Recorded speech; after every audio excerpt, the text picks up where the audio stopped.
તમે જો 84 લાખ યોની છે ને એમાં આપણે જે જોઈએ ને બધાને જોઈ ખોરાક હવા પાણી ટાઈટ તડકો વરસાદ આપણને જે લાગે ને આ બધું કૂતરા કાગડા ભેંસું ભૂંડા બધાને લાગે. આપણી જનેતા આપણને જેટલો પ્રેમ કરે ને એટલો જ એના બચ્ચાને પ્રેમ કરે. પક્ષી હોય પક્ષી એક ઈંડું મૂકે ઈંડાને સીવે એમાંથી બચ્ચું બહાર આવે ને એટલે આપણી માં જેમ મોઢામાંથી કાઢીને ખવડાવે ને એમ બાપુ બહારથી ચણ લઈ આવી અને એની ચાંચમાં આપી અને પક્ષીને મોટું કરે એના બચ્ચાને પેલા ખવડાવે પછી મોટું કરે ને પછી પાંખું આવે ઉડતા શીખડાવે.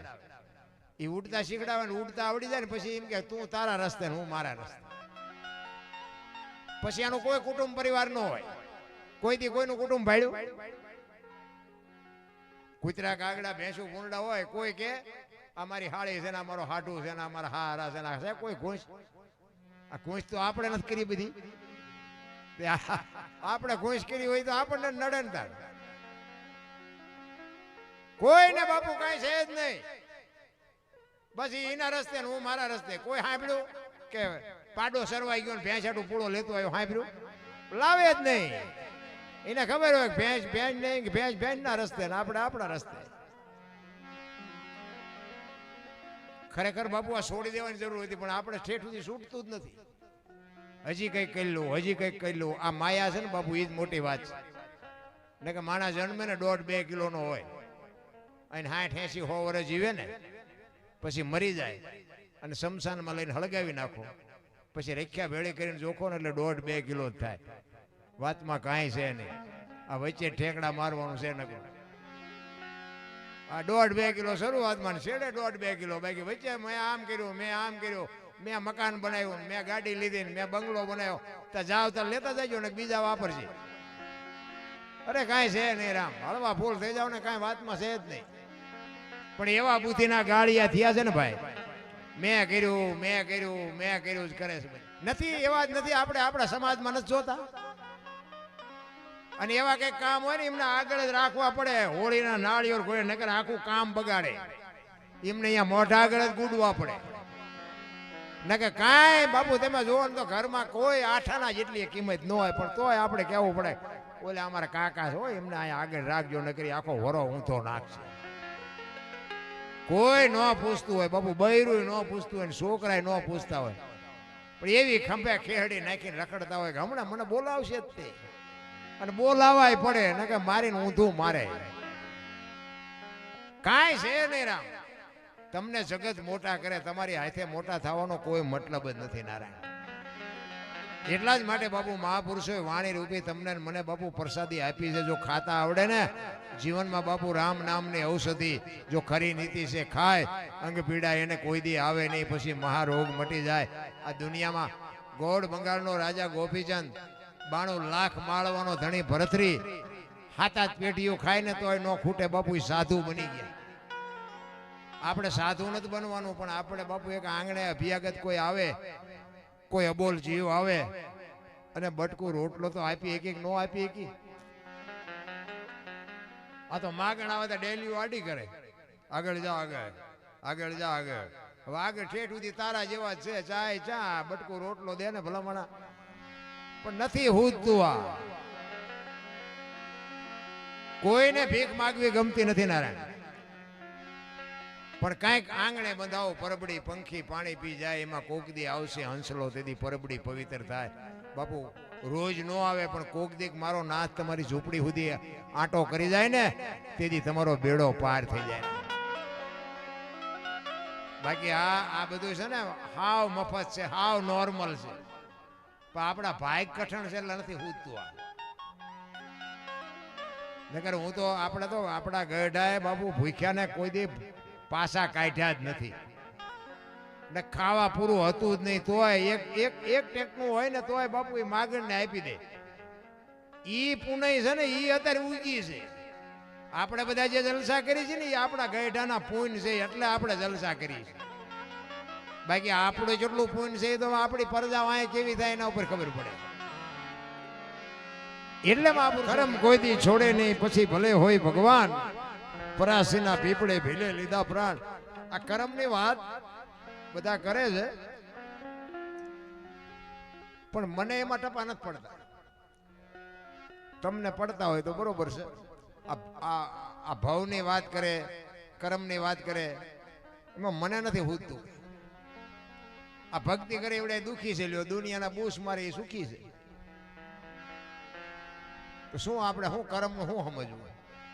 રામ જેવા રામને આપણે દીવોન અગરબત્તી કરી રામજી મંદિર બનાવી, એમને 14 વર્ષ વનમાં રખડવું પડે. તો શું એનું કર્મ શું હોય છે?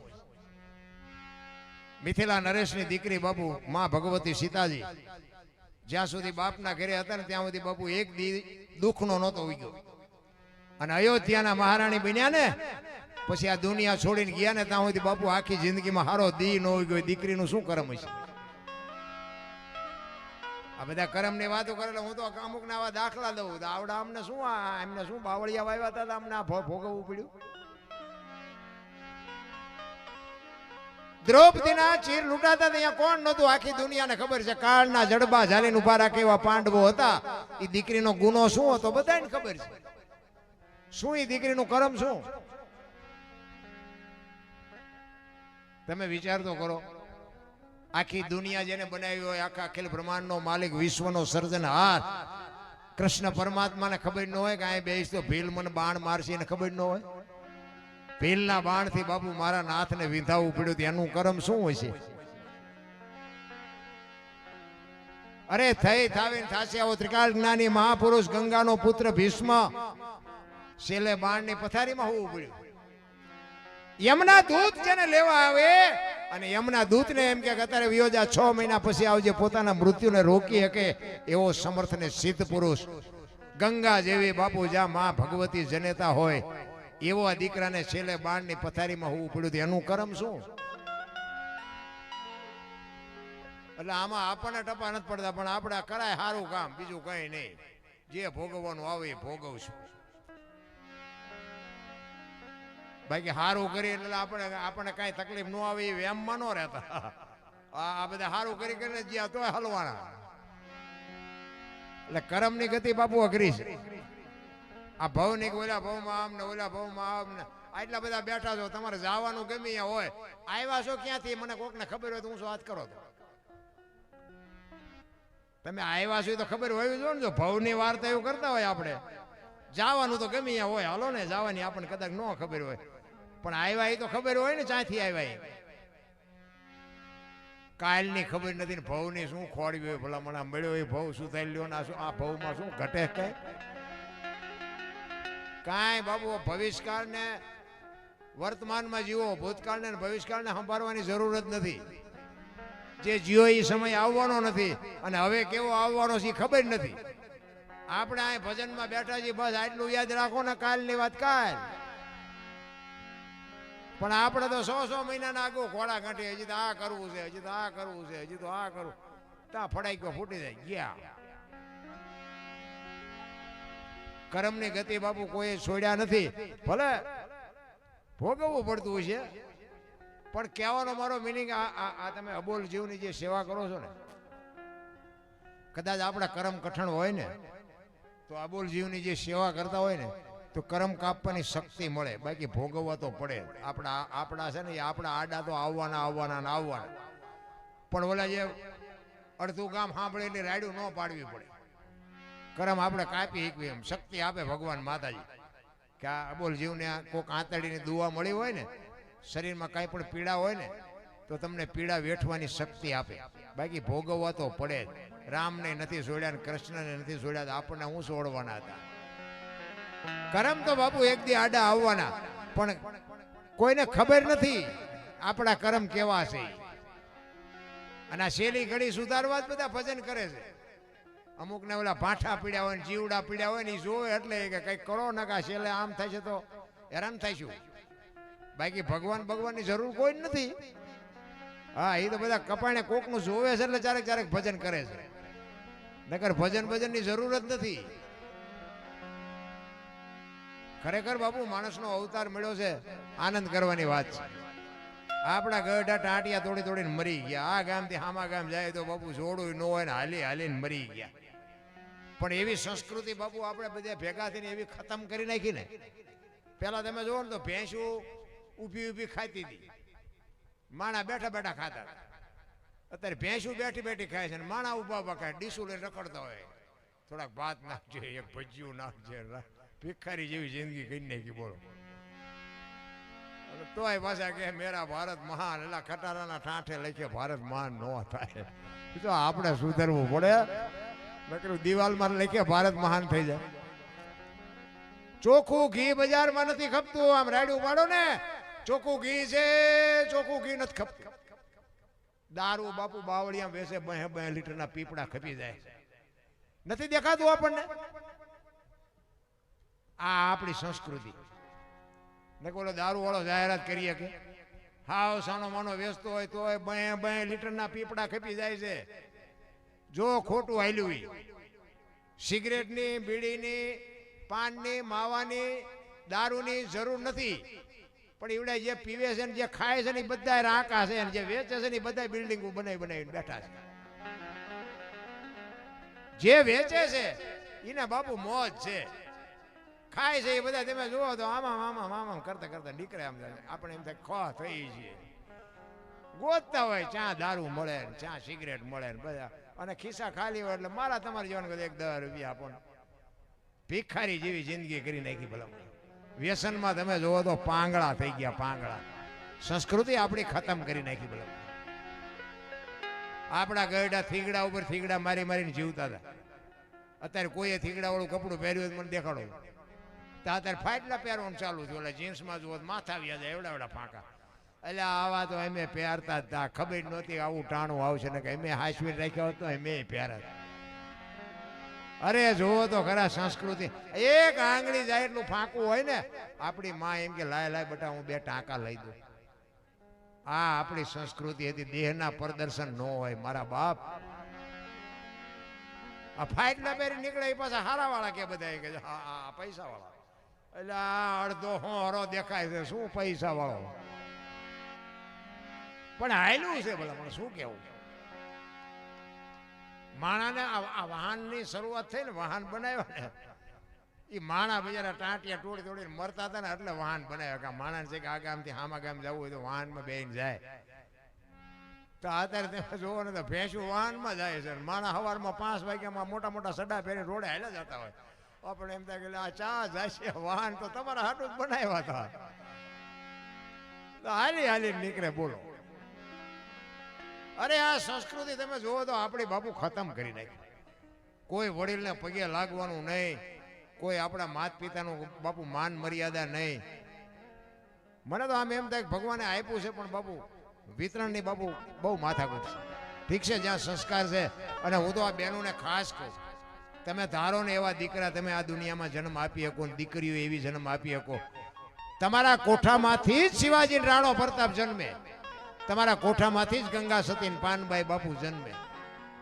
પણ બાપુ તમારામાં જો એવા કંઈક સંસ્કાર હોય ને તમારી કંઈક એવી જો તમન્ના હોય તો પતે. બાપુ વહુ હારો ભેગા પાણીપુરીઓ ખાતા હોય ત્યાં પરજામ કઈ હારા વાઈટ ન હોય. હા હું તો ના પાડું છું ભાઈ કે જે કરતા હોય કરજો, હું કોઈને સુધારવા નથી આવ્યો. પણ હારા દીકરા વગેરે બાપુ આ દુનિયાના આ દેશનો એક દી વિનાશ થઈ જાય. લખવું હોય તો લખી લેજો. આ દીકરીઓને હું તો કહું કે બાપુ દેહના પ્રદર્શન ન હોય. ફેશન કરો, તમને ભગવાને આપ્યું હોય વાપરો, ખાઓ પીઓ મોજ કરો. પણ તમે ધારો એવી દુનિયા હારી નથી. તમે આ દેહના પ્રદર્શન કરીને શું સાબિત કરવા માંગો છો? હું તમને એક રામાયણનો દાખલો આપું કે સીતાજી લક્ષ્મણ રેખાને ઓળંગી ગયા એટલે હરણ થયું. એવું બધાને ખબર છે. આ લક્ષ્મણે રેખા દોરી અને માને કીધું કે ભાભી સાહેબ તમે આ રેખાને ટપતા નહીં, અને પછી વ્યાઈ ગયા. હવે એ રેખા ટપી ગયા ને અને હરણ થયું. તો તમે એમ માનો છો કે સીતાજીમાં શક્તિ નહોતી? રાવણ એ માં ભગવતી સીતાજીને રાવણ લઈ જઈ શકે એવી રાવણમાં એવી શક્તિ હતી? શક્ય જ નથી. મિથિલા નરેશની દીકરી બાપુ અગ્નિનો ગોળો હતો. રાવણ માથે એક દ્રષ્ટિ પડે ને, રાવણની રાખ આ દુનિયામાં ન પડે બાપુ. એ ભગવતી જોગમાયા હતી. પણ એ આજની દીકરીઓને બાપુ કેળો પાડ્યો કે જે કે ઈ ન કરે ને જે લક્ષ્મણ રેખા ટપી જાય ને એનું દુનિયામાં હરણ જ થાય બાપુ. દીકરી હોય, માં હોય, બાપ હોય, ભાઈ હોય કે દીકરો હોય, જે લક્ષ્મણ રેખા ટપે એનું આ દુનિયામાં હરણ જ થાય. રાવણ મરી ગયા વેમમાં નો રહેતા, ગામો ગામ છે. હા, રાવણ તો છે જ, એમાં તો બધી જાય અમને નો ખબર હોય. જે બાપુ કીધા પ્રમાણે નો રહે અને કીધા પછી જે ટપી જાય ને એનું બાપુ આ દુનિયામાં કોઈ આંગળી ન પકડે. લખવું હોય તો લખી લેજો. રામાયણ છે ને, રામાયણ એ સમજવો ગ્રંથ જ અઘરો છે. નકર હું તો એમ કહું રામાયણ જેવું એક પાત્ર એક પુસ્તક જો આપણા ઘરમાં પડ્યું હોય ને કોઈ દી બાપુ અજુગતો પ્રસંગ જ ન બને. રામાયણ છે ને છે કઈક જુદી અને ચિત્રી નાખી જુદી, બધા ભેગા થઈ. રામચંદ્ર પરમાત્મા એ કે હોનાના હરણને મારવા ગયા. આટલા બધા બેઠા, હું તમને કહું હોનાનું અણિયું હોય તમને કેમ લાગે? તો આપણને ખબર પડે, રામને નહીં ખબર પડી હોય કે હોનાના અણિયા હોય કે ન હોય? વિચારવા જેવી વાત છે. અત્યારે હોનાનું હરણિયું આવ્યું તો આપણે એમ કે હોનાનું હરણ ન હોય, ખોટી વાત. તેથી રામને ન ખબર પડી હોય કે હોનાનું અણિયું જ નહીં હતું હોય. આ કઈક કપટ છે એવું ન એમને નક્કી ન થયું હોય. પૂર્ણ પુરુષોત્તમ બાપુ બ્રહ્મનો અવતાર હતા, પણ આપણને કેળો પાડ્યો કે બૈરા કે ઈ ભેગા હાલતા થઈ જાવ ને મોહની વાયા ધોળો ને એટલે વાયા ઘરમાં પતન જ થાય. ઈ હરણ વાયા ન ગયા હોત તો સીતાજીનું હરણ ન થાય. પાદરો બૈરા કેમ હાલતું ન થઈ જવાય. ભલે બૈરા કે લાવી દેવું પડે, પણ થોડોક વિચાર કરાય કે આ બૈરું હાસું કહેશે કે પછી એમ જ હલવાડવાની વાત કરે છે. જે મોહની વાયા પડે ને બાપુ એનું વાયા બાપુ વિનાશ જ થાય. રામાયણ છે ને આખી જુદી છે. અને રાવણ છે ને સીતાજીને લેવા આવ્યો ને, રાવણ બાપુ 4 વેદનો જ્ઞાની પુરુષ હતો, બ્રાહ્મણ હતો. એને બાપુ એની શક્તિ બાપુ જેવી તેવી નહોતી. પણ દશરથ મહારાજને ખબર નહોતી કે મારે 4 દીકરા છે ને એમાં મોટો દીકરો બ્રહ્મ છે. લંકામાં રાવણને ખબર હતી કે દશરથનો મોટો દીકરો છે ને એ બ્રહ્મ છે, અને એ મને જો મારે ને તો મને મુક્તિ મળે. એના ઘરમાં હું જેવી તેવી ચોરી કરું તો મને મારે નહીં, એનું બૈરું ઉપાડી આવું તો જ મને મારે. આ રાવણે પોતાના ઉદ્ધાર માટે જ બાપુ આ પગલું ભર્યું હતું. અને સીતાજીને જ્યારે ઉપાડ્યા ને ત્યારે માં કઈને ઉપાડ્યા હતા કે માં તું આવ્યો ને તો મારો બાપ આવે, અને અહીંયા આવે ને તને લઈ જવું ને તો એ મને મારે, નકર એ મને મારશે નહીં, મારે એના હાથે મરવું છે. માં કહી અને ખંભે બેહારી અને રાવણ લંકા સુધી લઈ ગયો. અને એક વાત તમને એ કહું કે રાવણને જો લંકા વનમાંથી અશોક વનમાં લઈ જવામાં રાવણને કોઈ ન રોકી શક્યું હોય તો અશોક વનમાંથી પોતાના મેલે લઈ જવામાં રાવણને કોણ રોકત? એને ખબર હતી કાલ દુનિયા નહીં વાતો કરવાની કરશે.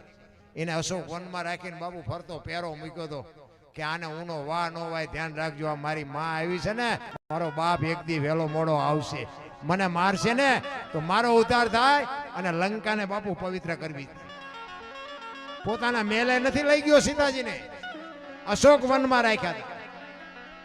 તો આ અત્યારની દુનિયા મંડી જઈ. તે દી નહોતા બધા ઓલો ધોબી કે કીધું ને એમાં પછી રામે સીતાજીનો ત્યાગ કર્યો.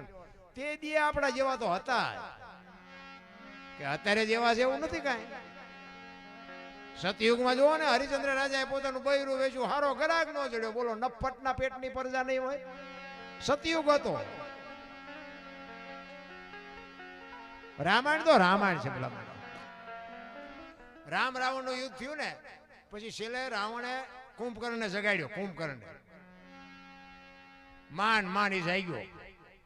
તો આંખું સોળતો કે શું છે એ કે આમ જોતો ખરો બધો નાશ વળી ગયો. કે તને 4 નો મહેનત કરું 2 દીથી તું જાગતો નથી. આંખું સોળતો કે મારે જાગવાની જરૂર નહોતી, તારે જાગવાની જરૂર હતી.